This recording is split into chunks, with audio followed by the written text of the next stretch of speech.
Welcome back to The Explainer. Today, we're going to demystify a truly critical, literally life-saving field, environmental engineering. Let's just dive right in and explore how these pros are actively shaping a sustainable future for all of us. So, to kick things off, let's address a super common point of confusion. What exactly does an environmental engineer do on a day-to-day basis? It's a title we hear all the time, especially in our climate-conscious world. But the actual daily mechanics of the job, they're kind of misunderstood. Now, this distinction is absolutely crucial. An environmentalist advocates for nature. They plant trees, they raise awareness, which, don't get me wrong, is incredibly important work. An environmental engineer, on the other hand, they use rigorous science. We're talking chemistry, biology, ecology, and hydraulics to design the actual technological solutions. They don't just talk about mitigating pollution. They actually build the complex treatment systems that do the heavy lifting. Here's our roadmap for this explainer. We're going to systematically break it all down. First, defining the role. Second, the historical roots. Third, core objectives. Fourth, their role as public health guardians. Fifth, designing a circular economy. And finally, the grand challenges of tomorrow. Okay, Section 1, defining the role. What actually is it? If we look at the core principles of the field, environmental engineering is basically the application of scientific and engineering principles to protect human health, preserve beneficial ecosystems, and just improve the overall quality of human life. So their ultimate role is really a massive balancing act. They're balancing our technological and economic advancement with planetary and human well-being. Effectively, they're the architects of a sustainable society. Moving on to Section 2, the historical roots. Where did this all begin? Believe it or not, this field has some incredibly deep historical roots. Going all the way back to 2600 BC, we actually see early environmental engineering in the ancient sanitation systems and wastewater tech of the Indus Valley civilization. Fast forward a bit to 1970, and the modern era of the profession was officially formalized. That's when we saw the creation of the U.S. Environmental Protection Agency and the National Environmental Policy Act, which mandated environmental impact assessments. And today, well, in the 21st century, it's evolved to solve massive, incredibly complex problems of global planetary health. Right, let's hit Section 3, core objectives, or their day-to-day focus. So what are their primary, everyday objectives? Well, they handle water supply and wastewater treatment, they manage air pollution, they deal with solid waste disposal and recycling. Oh, and they conduct environmental impact assessments before any major construction projects kick off. Plus, they design sustainable infrastructure. Basically, in short, they design the municipal systems and pollution controls that keep our modern cities functioning safely, totally behind the scenes. And a prime modern application of these objectives is sustainable energy infrastructure.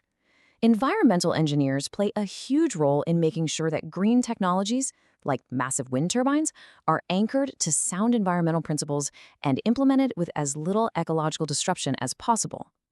Section 4, public health guardians, literally saving lives daily. The work they do directly saves lives, full stop. By treating our drinking water, managing hazardous waste, and properly disposing of sewage, they minimize infectious disease transmission. Think about it. If you can turn on your tap and drink a glass of completely safe, palatable water without a second thought about waterborne diseases like cholera, well, you have an environmental engineer to thank for that. Their work acts as this crucial, invisible barrier between us and toxic exposures every single day. Okay, Section 5, designing a circular economy for sustainable resource use. Now, environmental engineers are leading a massive, real game changer of a paradigm shift. In the old, quote-unquote, linear economy, a product gets made, we use it, and then it suffers from premature obsolescence, heading straight into a landfill. It's totally wasteful. But we're shifting to a circular economy. Engineers are actively designing systems to pull those products right back into the life cycle. We're talking reuse, repair, remanufacturing, and really high-quality recycling. It creates this self-regenerating industrial metabolism that vastly reduces our environmental footprint. To actually make this circular economy a reality, these engineers execute 4 practical steps. Number 1, they reduce consumption through intelligent, optimized product design.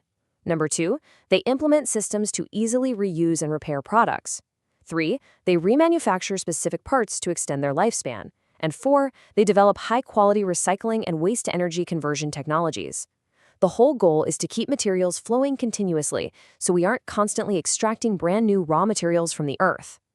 Which brings us to our final stop, Section 6, the grand challenges of tomorrow.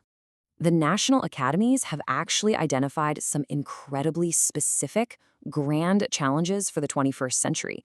Things like sustainably supplying food, water, and energy, curbing climate change and adapting to its impacts, designing a future totally free of pollution and waste, and creating efficient, healthy, and resilient cities.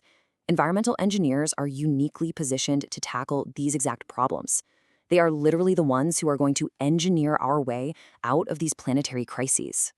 And because of those massive challenges, the systemic demand for these skills right now is absolutely staggering. 834,000.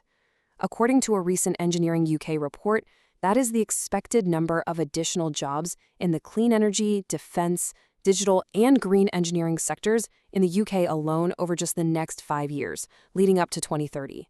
That is huge.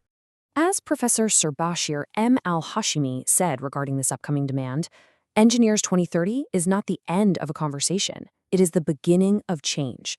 The incredibly urgent message from industry leaders right now is that our educational systems have to adapt rapidly. Like today, we need to train a massive, highly diverse workforce that's actually capable of meeting this unprecedented demand to protect our planet. Which leaves us with this final thought. As we face down the grand challenges of the 21st century, the question really isn't if we need environmental engineers, it's whether we can train enough of them in time. So to everyone watching this explainer, are you ready to step up and shape the future? Thanks so much for hanging out with me today, and I'll catch you in the next explainer.